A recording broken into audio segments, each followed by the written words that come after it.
Okay, hello, my dear students from 8th and 9th grade. I hope, as usual, that everything is going on well at home, that you've been taking care as well as with your family, all right? Very good. Hey, follow the directions, accomplish all the protocol. Don't go out too much, stay home, but cheer up yourself, okay?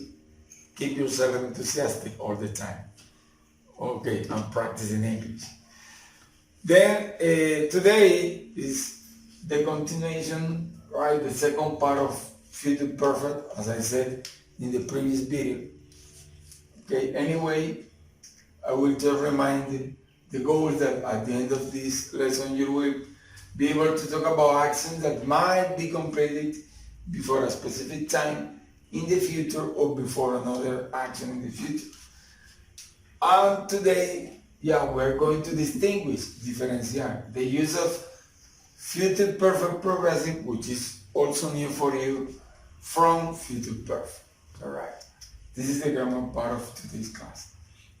Okay, just to start, to get down on business, I just want to remind you when we use future perfect. All right. As you can see here, yes, or this graphic.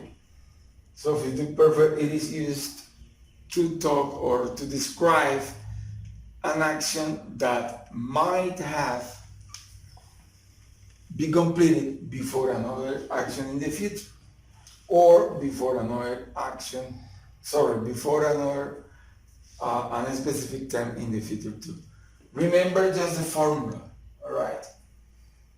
Will, affirmative, have, which is in the structure, plus the past participle of the verb. And to make the negative statement, you have placed not.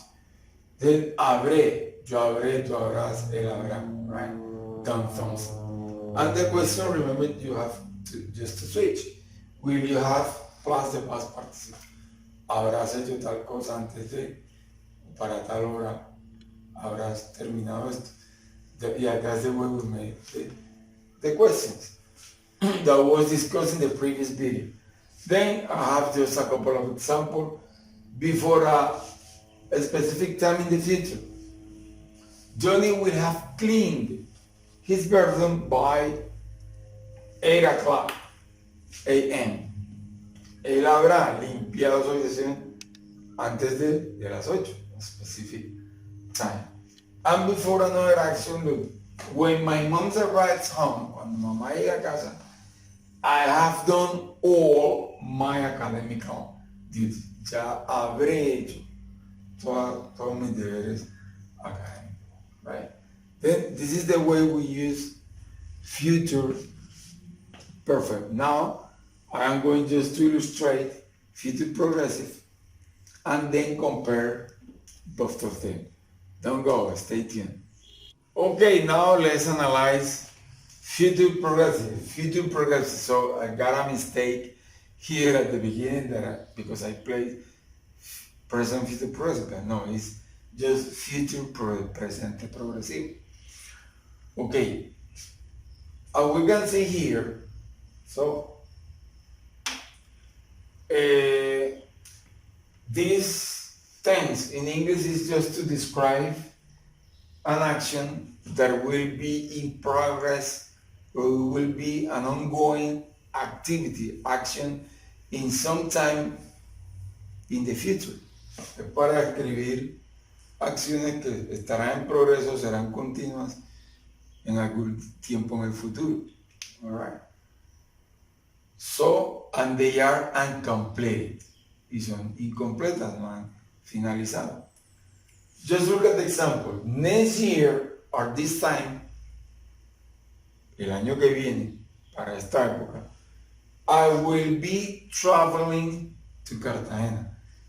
Yo estaré viajando a Cartagena. So that means that this activity is not finished.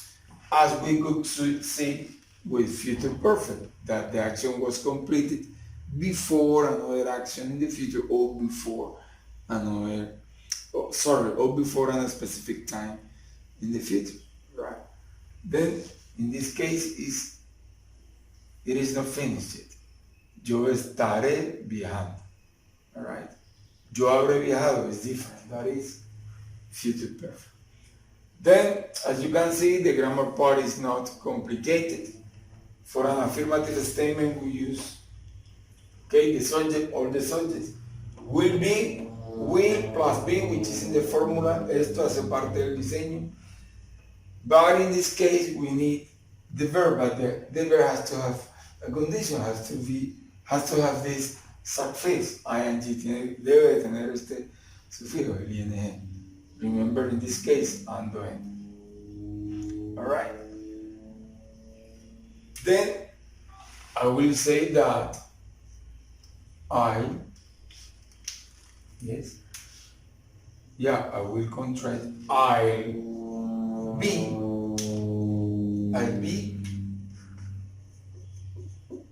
work. I'll be working at 10 a.m. So at this specific time in the future, I will be doing this activity. Este tiempo específico en el futuro voy a estar haciendo esta actividad. I will be working. Voy a estar trabajando. Alright. Then, so for the negative statement, we have just to place, Luisa won't, right? Or will not. Won't be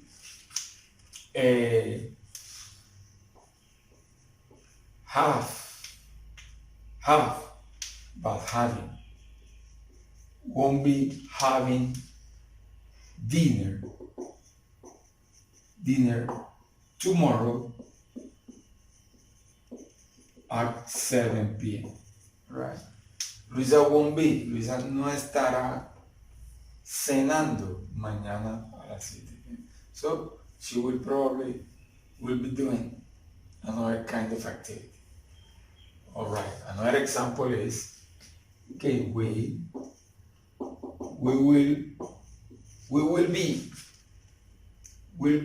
be watching a movie next week at this time. At this time. All right. Everything. To make a question, we have just to switch will on the position of the subject.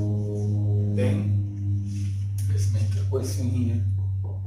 Will you be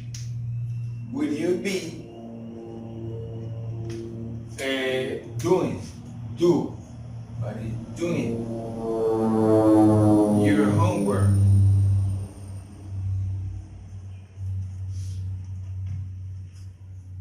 tomorrow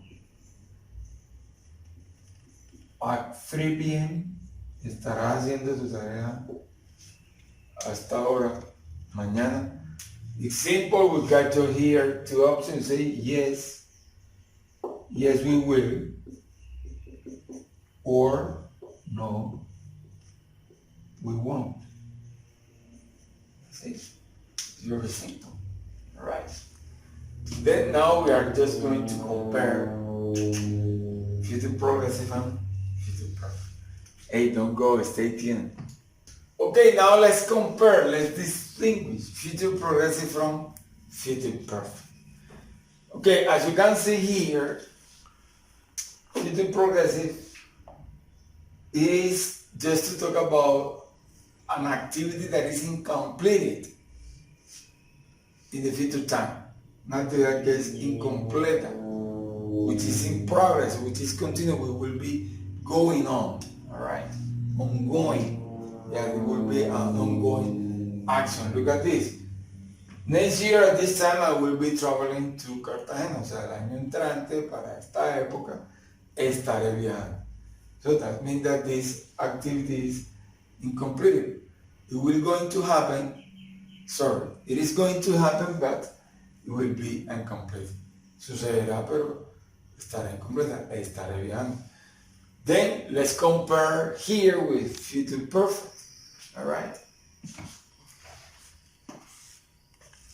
A completed action. Remember, for a specific time in the future or before another action. All right. Next year at this time, el próximo año para esta época, I will have traveled to Cartagena. Yo habré viajado a Cartagena. Right? That is done. Yeah, that's the difference between future perfect and future progressive. All right. Then in the synchronic class, which is going to be in 2 weeks, yeah, we're going to do a lot of exercises related to them. So I just wanted today to have the explanations for you to be able to distinguish or to differ these two English tenses. Okay, my dear friends, so I hope that with this short, brief explanation, you are going to accomplish the goals that were set earlier. Remember to practice your English, stay home, don't go out too much, have fun with English, and remember that I miss you and love you so much. Hey, goodbye, be good.